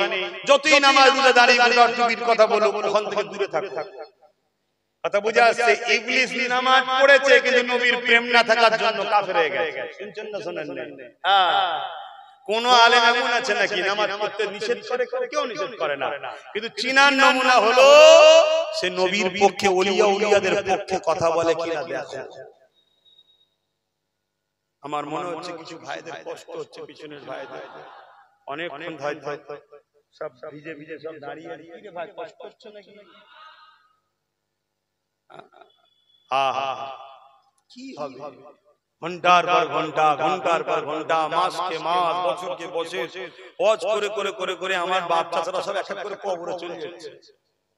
কোন দিন আমিও কবরে চলে যাব। লাভটা কি হচ্ছে? লাভ হচ্ছে কিছু? পরিবর্তন হ, পরিবর্তন হ, পরিবর্তন হ। ভালো না লাগলে মিশবি না আমার সাথে, কোনো অসুবিধা নেই, দূরে সরে যা, দূরে সরে যা, দূরে সরে যা। কত লোক আমাকে ভেঙে কোটি কোটি টাকার মালিক হয়ে গেছে, আমাকে দেখিয়ে টাকা ঝেড়েছে হারাম খদ্দের থেকে। কথা বুঝে আসছে? কত লোক এরকম করছে, হারাম খদ্দের, হারামের টাকা আছে আমার থেকে সরাবে বলে একে বলছে ইলি বিলে, ওইলি বিলে, ওইলি বিলে। অনেকে মার খেয়ে মার খেয়ে মার খেয়ে মার খেয়ে এখনো ছাড়েনি, এরকম লোক আছে। অল্প কিছু গাদ্দারও বেরিয়ে গেছে। এরকম গাদ্দার নবীর সময় ছিল না? ছিল না? নবীর আগে হাতে বেরিয়ে গেছে না? যায় না? তো নবীর গোলামের সাথে সাথে বেরিয়ে যাবে, এতে অসম্ভব কিছু না। কিন্তু এই গাদ্দারদের ঘরে কেউ না চিনুক, আল্লাহ চেনে না? চেনে না? এই গাদ্দারদের বিচার আল্লাহ করবে। যেদিন বিচারে পড়বে সেদিন ছুটে আসবে, সে বলবে আমার ভুল হয়েছে। মনে রাখবেন সবার মাপ আছে, গাদ্দারের মাপ ইসলামও করেনি। গাদ্দার কাকে বলা হয়? ধরুন একসাথে আমরা একটা কোনো মিশনে যাচ্ছি, একসাথে 50 জন কি 100 জন যাচ্ছি, কথা বুঝে আসবে? মিশনে যাচ্ছি, যে মিশনে অনেক বাধা বিঘ্ন আছে, অনেক ভয় আছে, কথা বুঝে আসছে। 100 জনের মধ্যে থেকে বিচ রাস্তায় 10 জন পালিয়ে গেল, 10 জন পালিয়ে গেল। এই পালিয়ে যাওয়া 10 জনকে গাদ্দার বলা হয়। এদের মাফ না, এদের তওবাও কবুল হয় না। কেন? বাকি 90 জনকে ঘাবড়ে দিয়ে গেল। আর প্রথম থেকে যদি 10 জন না থাকতো, 90 জন চলতো, 90 জনের মধ্যে স্পিড থাকতো, ঠিক না বেঠিক? এই 10 জন বিচ রাস্তায় সরে যাওয়া মানে এরা ঘাবড়ে গেল। তবে মনে রাখবে যারা এই গাদ্দারি করছে, এতটুকু জেনে রাখবে, তুমি নামাজ পড়লেও মরবে, নামাজ ছাড়লেও মরবে। তুমি আল্লাহ ওয়ালার দলে থাকলেও মরবে, আর শয়তানের দলে থাকলেও মরবে। তুমি চুরি করলেও মরবে, আর চোরকে ধরতে গেলেও মরবে। যাই করো না কেন মৃত্যু তো হবে, ঠিক না বেঠিক? এ থেকে রেহাই হওয়ার কিছু আছে? কথা বলো। এ থেকে রেহাই পাওয়ার তো কিছু নেই। কদিনের তো দুনিয়া, কে কবে যাবে কোনো ঠিক নাই, ঠিক না? সময় যখন আসবে চলে যেতে হবে। তো যাক, আমি যে কথা বলছিলাম, হযরতে খাতুনে জান্নাত হুজুরের কথাটা বলছিলাম, একটু কমপ্লিট করি। একটু হাত তুলে বলো, একটু কমপ্লিট করি নাকি? মারহাবা, নারে তাকবীর, নারে রিসালাত। আমার সাথে সবাই বলুন লাব্বাইক। আপনারা বলুন ইয়া রাসূলুল্লাহ, লাব্বাইক লাব্বাইক লাব্বাইক। আবার এই স্লোগানে একদল ইসলামের লেবাসধারী ছদ্মবেশী আছে, সমস্যা হয়, আছে না? নাই? কারণ ইয়া রাসূলুল্লাহ বলা হয়, কথা বুঝে আসছে? তাদের ধারণা নবী মারা গেছে। নাউজুবিল্লাহ বলে, নাউজুবিল্লাহ বলে। তারা ইসলামের দুশমনদের মাথায় আবার ঢুকাচ্ছে। যারা ইয়া রাসূলুল্লাহ বলে, লাব্বাইক ইয়া রাসূলুল্লাহ বলে, এরা হলো সমাজ বিরোধী, এদেরকে ধরতে হবে। এটা প্ল্যান চলছে। আমি বলেছিলাম না প্রথমে, তুমি নবীর প্রেমে স্লোগান দেবে, নবীকে ডাকবে, নবীর স্লোগান দেবে, তোমাকে বলা হবে এ সমাজ। এটা মেন্টালি তৈরি করা হচ্ছে, কথা বুঝে আসছে? তুমি জানো না তোমার পিছনে তোমাকে কিভাবে দেখানো হয়। যেমন একটা সাপকে তুমি কি নজরে দেখো? কথা বলে, একটা সাপকে কি নজরে দেখো? বিষধর ভয়ঙ্কর জিনিস, তাই না? কামড়ালে মরে যাবো, কি দেখে না? দেখে না? সাপ দেখলে কি করে? কথা বলছো না, জোরে জোরে বলো। এই বাচ্চাগুলো জিজ্ঞেস করছি, ভাই বাবুরা বলো তো, সাপ দেখলে কি সাপ ভয়ঙ্কর জিনিস না ভালো জিনিস? ভয়ঙ্কর জিনিস। দেখো ছোট বাচ্চা, কেন ছোটবেলা থেকে ব্রেনে ঢুকানো হচ্ছে সাপ ভয়ঙ্কর জিনিস, কামড়ে লাই, বিষধর জিনিস, মানুষ মরে যায়, একে দেখলে মেরে ফেলা দরকার। ঠিক ঠিক তোমার আমার পিছনে বিশাল একটা ষড়যন্ত্র চলছে। মুসলমান মানে, ইসলামের অনুসারী মানে এরা সমাজ বিরোধী, মানবতা বিরোধী, দেশ বিরোধী, আতঙ্কবাদী। এদের দেখলে মেরে দাও। শুনছেন? বিভিন্ন জায়গায় দেখছেন না, বিভিন্ন স্লোগান মেরে দিচ্ছে। ভালো ভালো লোক শিক্ষা অর্জন করতে এসেছে, তাকে মেরে দিচ্ছে, দেখছেন না? তোমার আমার ঘুম এখনো ভাঙেনি, আর ভাঙবেও না। কেন? তোমার আমার কেতাই বেশ আরামের ঘুম হচ্ছে, টাইমে টাইমে তুলছে, এলে খা, আবার ঘুম, খাচ্ছর ঘুমোচ্ছ কিন্তু তোমার খেয়ালই নাই তোমার এই খাওয়ার ঘুমানোতে লিভার নষ্ট হচ্ছে, কিডনি নষ্ট হচ্ছে, বিভিন্ন রোগ জমছে। একটা দিন দেখা যাবে তোমার শরীরটা ওই ফাটা টায়ারের মতো হয়ে গেছে। কথা বুঝছো না? আমি মনে হয় বেকার বলছি নাকি? তোমাদের ঘুম ভাঙবে? ভাঙাও ঘুম। যদি চোখ না খুলতে চাই, চোখ যদি বলে আর একটু ঘুমো, দরকারে লঙ্কা মুছে দাও চোখে, ঘুম ভাঙাও, ঘুম ভাঙাও। আর এই যে তোমাদের ঘুম ভাঙাবার জন্য আমি যে চিৎকার চেঁচামেচি করছি, জেনে রাখবে যারা তোমাদেরকে ঘুম পড়িয়ে তোমাদের লিভার কিডনি নষ্ট করতে চাইছে তারা কিন্তু আমার দুশমন তৈরি হয়েছে। কথা মাথায় ঢুকছে? হ্যাঁ, কিন্তু আমি তোমাদের ভরসায় কথা বলি না, তোমাদের ভরসায় কথা বলি না। কেন? তোমাদেরই মতো দেখতে হুবাহুব মুসলমান যারা সামান্য এক কাপ চায়েতে বিক্রি হয়। এই কথা মাথায় ঢুকছে না? তাহলে বুঝাচ্ছ কেন? বুঝাচ্ছি এই কারণে, তোমাদেরকে বুঝালে মদিনাওয়ালা খুশি হবে। কেন? মদিনাওয়ালা তোমাদের ভালোবাসে, তাই। জোরে বলুন সুবহানাল্লাহ। কার ভরসায় এত বড় বড় কথা বলছো? আমি একমাত্র তিনার ভরসায় বলি, যিনি আমাকে জানটা দিয়েছে। তিনি কে? জোরে বলো, জোরে বলো। তিনার ভরসায় বলছি। হক কথা তেতো হলো বলতে হবে। এখন তুমি বা হাতে, তুমি ডাক্তারখানায় গেছো, তোমার পায়ে একটা কিছু পয়জন হয়েছে, পায়ে বা হাতের কোনো জায়গায় পয়জন হয়েছে, ডাক্তার বলছে আঙুলটা কাটতে হবে। আর তুমি যদি বলো কি রে, এই সমাজ বিরোধী, তো এ তো খুনি, এ মানুষের ক্ষতি করছে, এটা বললে হবে? কারণ ডাক্তার জানে এক্ষুনি যদি আঙুলটা না কেটে দেয়, খুব শিগগিরই গলা কাটতে হতে পারে। তার মানে কি মরে যাবে, একটা একটা করে পচন শুরু হবে। কথা মাথায় ঢুকছে না? ঢোকে না? অতএব আঙুলটা কেটে দিলে একটা আঙুল যাক, পুরো শরীরটা থাকবে। কথা ঠিক না বেটি? তাহলে বলো, ডাক্তার এই জায়গায় ঠিক বুদ্ধি দিয়েছে না ভুল বুদ্ধি দিয়েছে? জোরে বলো। অতএব আজ যদি তোমাদেরকে না জাগো, অনেক বড় ক্ষতি হবে। তাই আমি চিন্তা করছি, এতে যদি একটু হক কথা তেতো লাগে, লাগুক কি যা, কমসে কম একটা আঙুল কাটার মধ্যে দিয়ে চলে যাবে, বেঁচে যাবে। এজন্য একটু বলছি, এই সমাজে অনেক হুজুর আছে, অনেক মুফতি মাওলানা, পীর সাহেব, হাজী সাহেব, দরবেশ সাহেব, ইমাম সাহেব আছে, আমার বিরোধী করে। আছে না? না। কেন করে? কেন করে? ওই যে যারা তোমাদের মিটাতে চায়, টেবিলের তলা থেকে পাওনার ব্যাপার থাকে।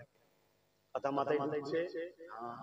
আমার কথা সবাই পছন্দ করে, আমিও জানি। কত লোক আমায় গালিগালাজ করে, একটু একটু হলো অনেকে মোবাইল টোবাইল দেখে আমায় বলে, আমার সাথে ছেলেরাও বলে, এসব কথা কেন বলে? আমি বলি, তুমি কি বলার? গাছের পাতা লড়তে পারে না খোদার বিনা হুকুম ছাড়া, আর আমার মুখে কথা বেরোয় খোদার বিনা হুকুম ছাড়া। আমি বলি না, আল্লাহ বলিয়ে দেয়। আল্লাহ সবাইকে সব জিনিস দেয়, আল্লাহ বলিয়ে দিচ্ছে। তাসও বলে দিয়ে যায় আম্মা জান খাতুনে জান্নাত ফাতেমা জাহরা হুজুরের কথা বলছিলাম। হযরত ফাতেমা হুজুর এইভাবে যখন দ্বিতীয় দিন যখনই ইফতারটা নিয়ে বসেছে, এমন করে মুসাফিরটা এসে হাজির হয়েছে, সালাম দিয়ে বলতে লেগেছে, আলে রাসূল রে, বড় ক্ষুধার্ত রয়েছে, কিছু খাবার যদি থাকে আমাকে দেন। হযরত ফাতেমা হুজুর প্রথম দিন খাবার নিয়ে হযরত আলী হুজুরকে দিয়েছিল, কিন্তু আজকে দিনে দেখা যায় অবাক বিষয়, এই সামান্য টুকু ইফতার যেটা একজনের জন্য পেট ভরা হবে না, সেখানে এখানে রয়েছে 5 জন রোজাদার। ওই জন্য ইফতারটুকু সম্পূর্ণ নিয়ে হযরত আলী, হযরত ইমাম হাসান হুজুর, হযরত আলী হুজুরের বড় সাহেবজাদা হযরত ইমাম হাসান হুজুর ইফতারটা সম্পূর্ণ নিয়ে ওই মুসাফিরকে দিয়ে দেয়। এই শিক্ষাটা পেল কার থেকে? বলো, আম্মা জানের থেকে। কেন? প্রথম দিন মা দিয়েছে, ঠিক না? আজকে আমাদের ছোট ছোট বাচ্চা, এখানে কোন বাচ্চা একটা বাচ্চাকে বলছে নজ করতে করতে দেখছি, শিক্ষাটা পেল কোথা থেকে? এইটুকু বাচ্চা পেল কোথা থেকে? এটা তো বেগুনা। এদের কোনো ভালো মন্দ বোঝার আছে? এই যে সিস্টেমটা এক চড় মারবো, শিখলো কোথা থেকে? তোমরা পাড়াই পাড়াই হুঁশ থাকে না, করো না? এই যে শিখছে সব এখন থেকে, অন্য পাড়ায় হয় না, অন্য স্কুলে যায়, তোমার পাড়ায় রোজ মারপিট হয়, স্কুল খোলা থাকলেও যেতে পারে না। আর যদিও বা স্কুল খোলা থাকে যাবে, তোমাদের জ্বালাতেই যেতে পারে না, ছেলেগুলো শিখবে কোথায়? সব সব পিছিয়ে যাচ্ছে। এই আমি বেকার দুটো কেসা কাহিনী বলে গেলে মনে ভালো হতো নাকি? কাহিনীও তো শোনাচ্ছি, কিন্তু এগুলো শোনো, বাস্তবটা শোনো। মুসলমান ঘরের ছেলে মেয়েরা তরুণেরা 3 দিনে দিনে আবার মাজান খাতুনে জান্নাত ফাতেমা জাহরা রাদিয়াল্লাহু তাআলা আনহা হুজুর আমার শরীতে পানি খেলেন, পানি খেয়ে রোজা রাখতে লাগলেন। আবার দিনে হযরত আলী 3 দিনের দিনে একভাবে পানি ছাড়া শরীরদার কিছু খায় না, ইফতারও পানি ছাড়া কিছু খায় না। এই অবস্থায় 3 দিনের দিনে খাটতে লেগেছে। ভেবে দেখুন শরীরটা কত দুর্বল হয়ে গেছে। ওই অবস্থায় কষ্ট করে মেহনত করে খাটাখাটনি করে সামান্য কিছু অর্থ হয়েছে, তার বিনিময়ে শুকনো জবের আটা খেজুর কিনে নিয়ে ঘরে ফিরে চলে আসতে লেগেছে। ঘরে নিয়ে আসার পরে ইফতারের প্লেটে সাজানো হয়েছে, পানি নিয়ে ইফতার করতে বলেছে। হযরত ইমাম হাসান হুসাইন, হযরত খাতুনে জান্নাত, হযরত শেরে আলী, হযরত হুজুররা বসে আছে, আর একজন ফিজ্জা নামে তিনিও বসে আছে। ইফতার করার কিছু সময় বাকি রয়েছে। ঠিক এমনই সময় আজকের দিনও ঠিক একজন মুসাফির এসে হাজির হয়ে গেছে। আল্লাহর পরীক্ষা কাকে বলো দেখো। এই যুবকেরা তরুণেরা, তুমি আমি হলে তো বলতে পারতাম মাফ করবেন, আজকে দিন আর হবে না, কেননা 2 দিন দেওয়া হয়েছে, চলো 2 দিন আল্লাহর রাস্তায় দিলা, আজ আমরা নিজেরা খাই।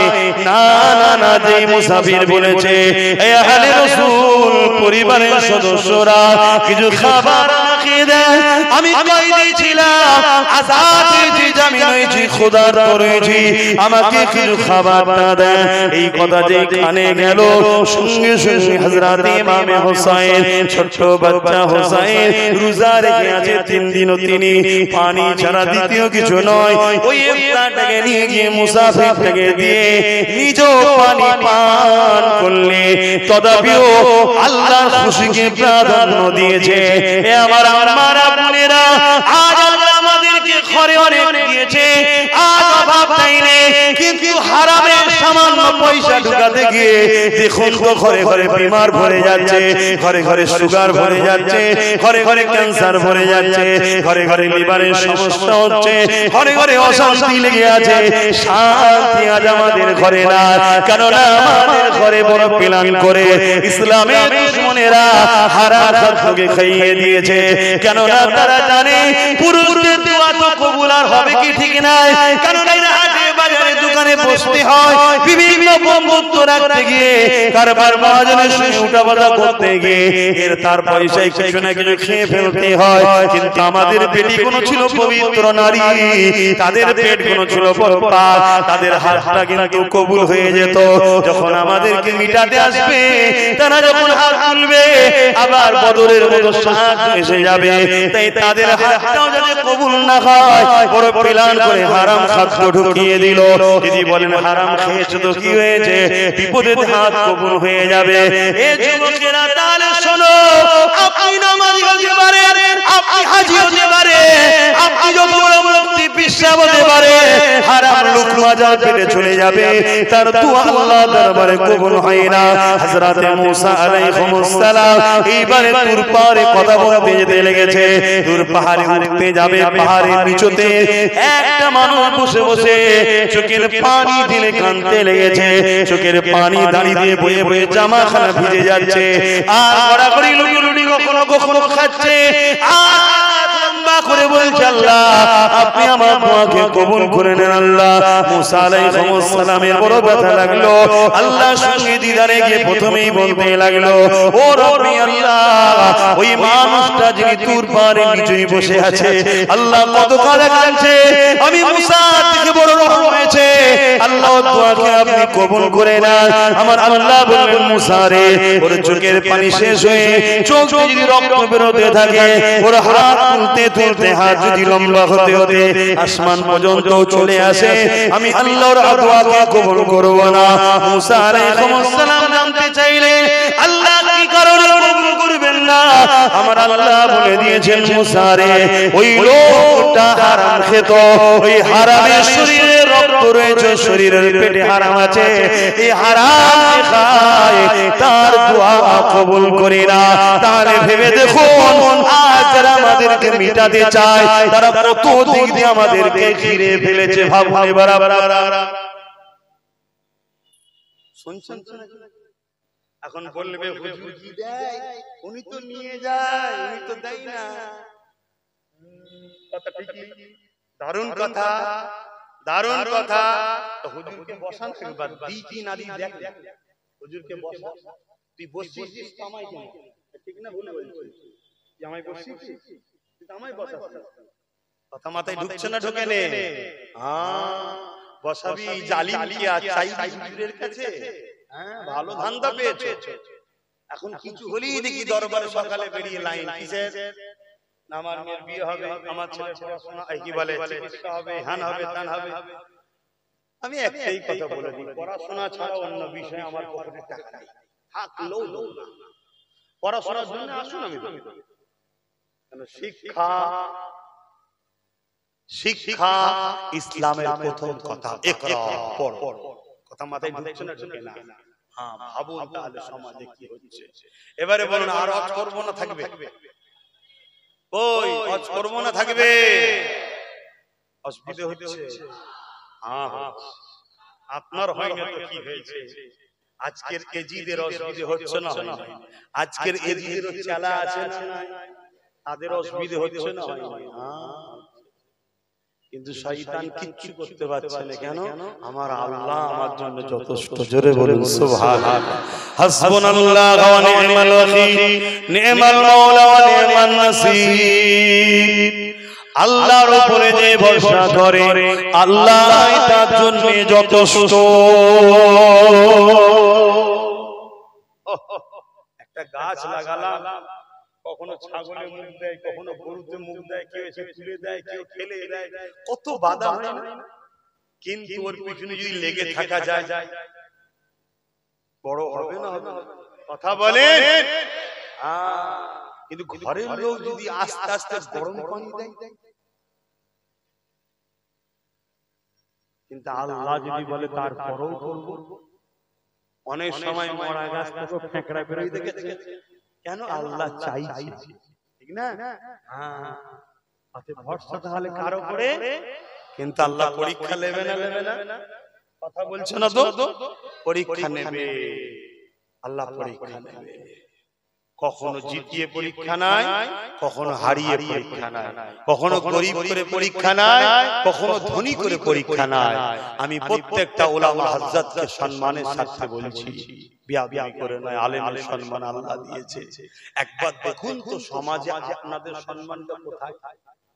যদি মনে হয় ঠিক আছে তো আলহামদুলিল্লাহ, আর যদি মনে হয় যে না আজকালকার ছেলেরা তো আমাদেরকে সম্মান দেয় নাই, আমি বলবো নিশ্চয়ই আপনি রাসূলুল্লাহর পক্ষে বলেন না। নবীর পক্ষে যে বলবে তাকে সম্মান দিতেই হবে। প্রত্যেকটা ঈমানদার তাকে সম্মান দেবে, ঠিক না বেটি? জোরে বলো, দিতে বাধ্য, দিতেই হবে। ঈমানদার মুমিনের জন্যই তো সম্মান। জোরে বলো সুবহানাল্লাহ। আর যারা নবীর পক্ষে, ওদের বয়স যত বাড়ে তত সম্মান আল্লাহ আরো বাড়ায়। জোরে বলুন সুবহানাল্লাহ। ভাইরা আমার, কথাই কথা বেড়ে যাচ্ছে, নামাজের ব্যাপার আছে, আরো উলামা হযরতরাও আছে। সময় তো কারো ইন্তজার করে না। দেখতে দেখতে আমারও দুনিয়ার জিন্দেগির হায়াত কমে যাচ্ছে, হু করে আমি আখিরাতের দিকে চলে যাচ্ছি। প্রতিদিন যাচ্ছে আমার বয়স কমছে, একটা করে দিন দুনিয়া থেকে আমার চলে যাচ্ছে। একদিন আমিও দুনিয়া থেকে চলে যাব, একদিন আপনি চলে যাবে, আমার সন্তান রয়ে যাবে, আপনার সন্তান রয়ে যাবে, আমার সন্তান আপনার সন্তান। এই দুনিয়া থেকে ঈমান দিয়ে যাবে না বেঈমান হয়ে যাবে, এই চিন্তা ভাবনা আপনাকে করতে হবে। কেন আমার সন্তান হতে পারে, সৃষ্টি কিন্তু আল্লাহর। আপনার সন্তান হতে পারে, সৃষ্টি কিন্তু আল্লাহর।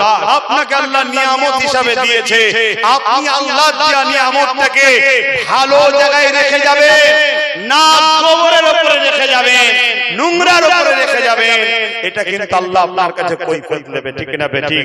তাই বলবো সমাজকে চেষ্টা করুন, চেষ্টা করুন এই জমিনকে উপযুক্ত চাষযোগ্য করুন। হ্যাঁ, আপনি চেষ্টা করেছেন, কখনো ধুলো পড়ে গেছে, কখনো আগাছা গজিয়ে গেছে, কখনো জঙ্গল হয়ে গেছে, আবার চেষ্টা করুন, আবার চেষ্টা করুন।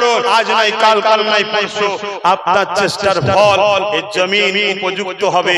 আপনি চলে যাবেন, আপনার বাচ্চা এই জমিনে সোনার ফসল ফোটাবে, আপনার বাচ্চা হাসি খুশিতে ইজ্জতে আল্লাহকে আল্লাহ বলে ডাকবে, রাসূলকে রাসূল বলে ডাকবে, হায়াতুন নবী বলে ডাকবে, মিরাজ ওয়ালা নবী বলে ডাকবে, ইমাম হোসেনের কারবালার আলোচনা শুনবে, ইমামে হোসেনের আলোচনা শোনাতে থাকবে, সমাজকে বলতে লাগবে, আরে দুনিয়া শোনো, আমার হোসেন শহীদ হওয়ার পরও আজও কোটি কোটি মানুষের হৃদয়ে জিন্দা আছে।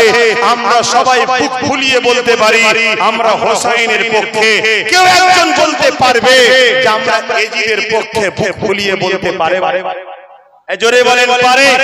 ইমামে হোসেন হুজুর কারবালার মাঠে 82 জনকে নিয়ে গিয়েছিল, তার মধ্যে থেকে নারীরা ছাড়া একটা মাত্র পুরুষ পুত্র সন্তান ফিরে এসেছিল, যিনার নাম হলো হযরতে আলী আওসাদ ওরফে জাইনুল আবেদিন।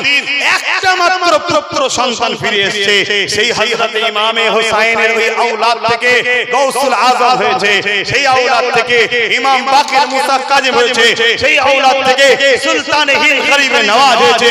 পৃথিবী জুড়ে আজও ইমামে হোসেনের সৈয়দ বংশধররা রয়েছে, যারা বুক ঠুকে ঠুকে বলে আমরা হোসেনের আওলাদ, আমরা সৈয়দ, আমরা হোসেনের আওলাদ। আর ওইদিকে এজিদ বাহিনী ছিল 22,000। আজকে পৃথিবীর বুকে একটা কেউ হাত তুলে বুক ঠুকে বলতে পারবে যে আমরা সেই 22,000-এর কোন একজনের আওলাদ? পৃথিবীতে কেউ দেখাতে পারে না। এ থেকে বোঝা যায় হক যদি কম হয়, হককেই আল্লাহ জিন্দা রাখে, অন্যায় মিটেছে, আগামী তো মিটে যায়। জোরে বলুন সুবহানাল্লাহ, আরো জোরে বলুন সুবহানাল্লাহ, নারে তাকবীর। কথা বুঝা আসছে না? এই যে নারে তাকবীর দেই, এতে আবার অনেকের ভয়, অনেকের ভয় লাগে। সব ঠিক আছে, হঠাৎ করে তাকবীর দিও কেন বাবা? ভয় লাগে। কথা বুঝছেন না, বুঝেন না? কারো যদি ভয় লাগে, আমি কি কাউকে ভয় দেখাবার জন্য বলছি? আমি কি বলছি? নারা মানে হচ্ছে বুলন্দি, সব থেকে সম্মান, সব থেকে বড়, সব থেকে উঁচু, সর্বদিক দিয়ে বড় কে? আল্লাহু আকবার। তিনি হলেন আল্লাহ, যিনি সব থেকে মহান। জোরে বলুন সুবহানাল্লাহ। তারপরে কি বললাম? তারপরে কি বললাম? লাব্বাইক ইয়া রাসূলুল্লাহ। লাব্বাইক মানে হাজির, ইয়া রাসূলুল্লাহ, ইয়া নবী আল্লাহ, আমরা আপনার গোলাম হাজির আছি। জোরে বলুন সুবহানাল্লাহ। এটাই তো বুঝাবার উদ্দেশ্য। এতে যদি কারো অসুবিধা হয়, জানতে হবে যে খবিস জেনে বলছে কি জানে, একে কিন্তু আল্লাহ মুস্তানা তাবিজ দিলে হবে না, একে গুল পেড়ে করা তাবিজ দিতে হবে। গুল পেড়ে বুঝে সেই তাবিজ করতে হবে। কথা মাথায় ঢুকছে না? ঢোকে না? আল্লাহ ইজ্জত দিয়েছে, ইজ্জতের ঘরে পাঠিয়েছে, সম্মানিত করেছে, নিজে হাতে করে নিজেকে ধ্বংস করুনি আমার সোনার ভাইরা। গান, মোবাইল, যাত্রা, ফাংশন, সিনেমা, লুট, মারপিট, খুন, খারাপি, লুটে খাওয়া, মেরে খাওয়া, জালিম, অত্যাচারী, দুশ্চরিত্রবান, বদমাইশ চরিত্রহীন নেতাদের পিছনে ঘুরুনি আমার ভাইরা। এগুলো তোমাদের কাজ না, এগুলো এজিদের কাজ। কথা মাথায় ঢুকছে? পারো পরিবর্তন হও। এবার বলবে হুজুর পরিবর্তন হতে গেলে তো বাধা আসবে। কেন আসবে না ভাই? আল্লাহ বলেছে তোমাকে এমনি এমনি জান্নাত দিয়ে দেবে। আল্লাহ বলেছে প্রত্যেককে আমি পরীক্ষা লব। কি পরীক্ষা? আমার প্রেমের পরীক্ষা। কখনো কষ্ট দিয়ে, কখনো ভয় দিয়ে, কখনো জালিম অত্যাচারী শাসকের জুলুম দিয়ে আমি আল্লাহ পরীক্ষা লব। আরে ইমামে আজম কে নিয়েছে, ইমাম মালিক কে নিয়েছে, ইমাম বুখারী কে নিয়েছে, আরে ইমামে যুগে যুগে যুগে নিয়েছে। আরে তোমাকে আমাকে নেবেন, এটা হতে পারে? কিন্তু হ্যাঁ, অন্যায় যদি তুমি আমি করি আল্লাহর সাহায্য আসবে না, আর যদি আল্লাহর পক্ষে থাকো কামিয়াবি আসবে। আজকে আমাদের ছেলেরা ডিজে বাজায়, ডিজে বাজায়। অনেকে দেখবেন মোহরম লক্ষ্য করে ডিজে বাজায়, বক্স বাজায়। কেন? যেদিন তোমার বাপ মা পরিবারের কেউ মারা যাবে সেদিন তোমরা ডিজে বাজাতে পারবে? কথা বলো, পারবে কেন পারবে? হাই হাই হাই হাই, তোমার আমার বাপ মা মরে গেল 1 মাস 2 মাস 4 মাস 1 বছর 2 বছর পর ভুলে যাব। 1400 বছর আগের কথা ইমামে হোসাইনের আলোচনা করলে বক্তাও কাঁদে, যে শুনে সেও কাঁদে, ঠিক না বেটি? তিনার শহীদের দিনে তিনার দুনিয়া থেকে চলে যাওয়াটা এই আনন্দ শান শওকত ডিজে বক্স বাজাবার জন্য নয়। এই দিন নফল রোজা রাখো, দরুদ পড়ো, বেশি বেশি করে গরিবকে দান করো, মা বাপকে ভালোবাসো, স্ত্রীদের সম্মান করো, নিজেকে পাক পবিত্র রাখো। এটাই ইমাম হোসেনের চরিত্র। ইমাম হোসেন তো এটাই পছন্দ করে। তো যা কিছু কথা এলোমেলো ভাবে বললাম, কে কে বেজার হলেন ভাই? কেউ কেউ বেজার হয়েছেন? যদি বেজার হয়ে থাকেন আল্লাহ রাস্তে মাফ করে দেবেন। কেন পদে পদে দুশমন হায়াত মওতের কথা বলা যায়নি। বাপ মাফ করে দিস। কি গো যুবকরা, মাফ করে দেবে তো? মনে দুঃখ পেলে নাকি? তো যখন মনে দুঃখ পাওনি তো একটা কাজ বাকি আছে, করে লোক করে একটু পকেটে হাত দাও না দেখি, যা যা খুশি একটু হুজুরের স্মৃতি জলসায় দাও তো দেখি, তারপরে না হয় একটু আলোচনা একটু যদি বড় করা যাবে, করা যাবে একটু আলোচনা। তাহলে পকেটে পড়ে হাতটা দিয়ে দাও তো দেখি কেমন বার বাড়তে পারো, যার যা খুশি দাও, যার যা খুশি যেখানে আছে। দরুদ শরীফ আল্লাহুম্মা সাল্লি আলা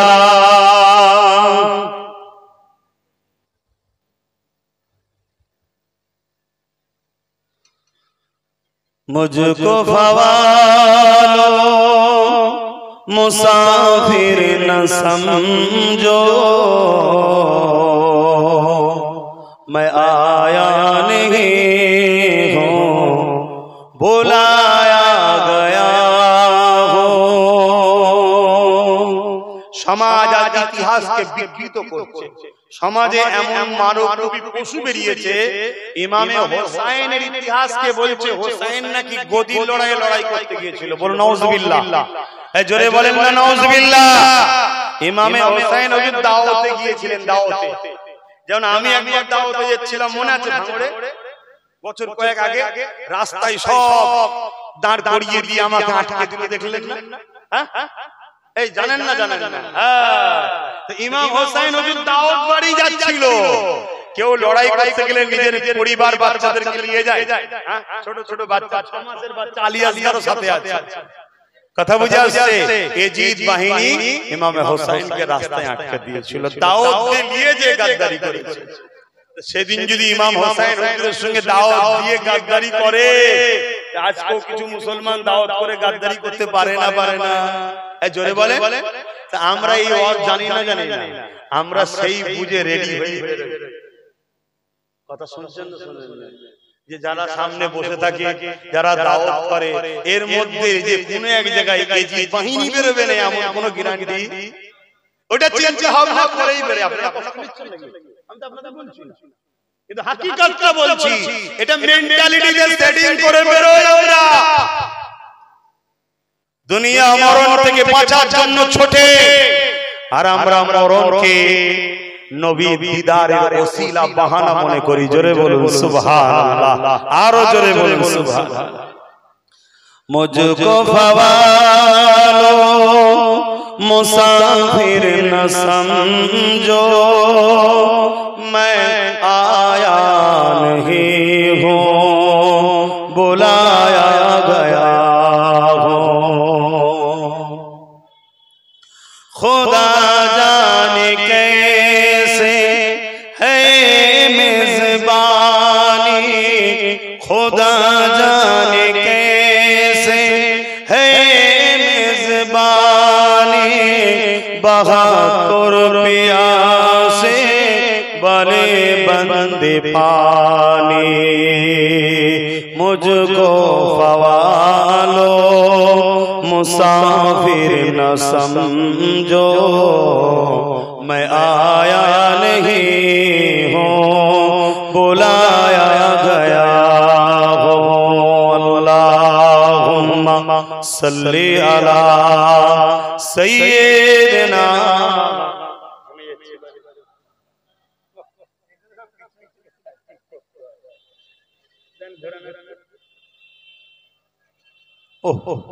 আপনাদেরও গরম হচ্ছে না? গরম হচ্ছে তো? হচ্ছে তাও বলছেন না। আরে গরম হচ্ছে, কিন্তু এই গরমটা সহ্য করছি কেন? হ্যাঁ, আমাদের মধ্যে ইমাম হুসাইন হুজুরের প্রেম ভালোবাসা হয়তো দীপ করে জ্বলছে, কিন্তু জ্বলছে এখনো। জোরে বলুন সুবহানাল্লাহ। কিন্তু লাখো মুসলমানের হৃদয়ে হুসাইনের প্রেমের আলো বন্ধ হয়ে গেছে। দুনিয়ার লোভ লালসায় ধোঁকায় পড়ে তারা আজকে এই মাহফিল, ইমাম হুসাইনের আলোচনার মাহফিল বা হুজুরের দেখানো রাস্তায় চলতে তারা চায় না। তো যাক, আসেন, সময় নামাজের ব্যাপার আছে, একটু সালাত ও সালাম ইয়া নবী সালাম।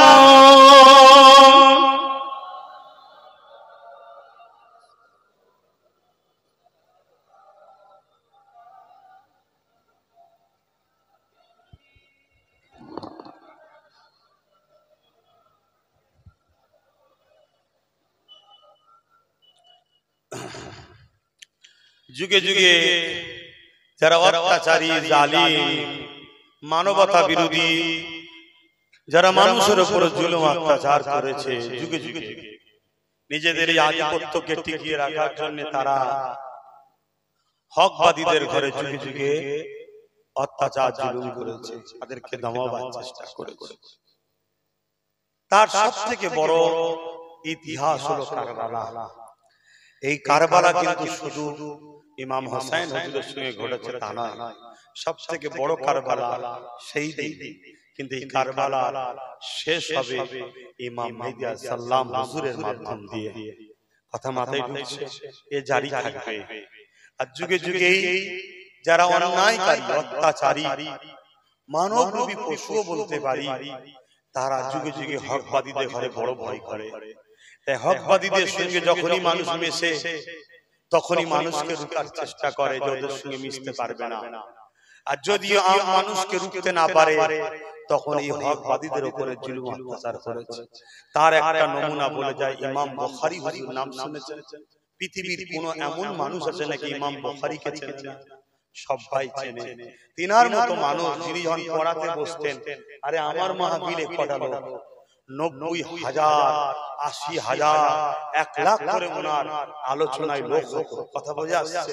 দূর দূর থেকে মানুষ এসে, এখন তো অনেক ছাদ করে প্যান্ডেল করে সুন্দর করে বসানো হচ্ছে, তখন কোন রকম ভাবে বসে যেত, হুজুরের কাছ থেকে হাদিস শুনবে, হুজুরের মুখের ওয়াজ নসিহত শুনবে, হুজুর তাদেরকে দ্বীনের শিক্ষা দিত, হুজুর ন্যায় কথা বলতো, হক কথা বলতো, ইনসাফের কথা বলতো, ইনসানিয়তের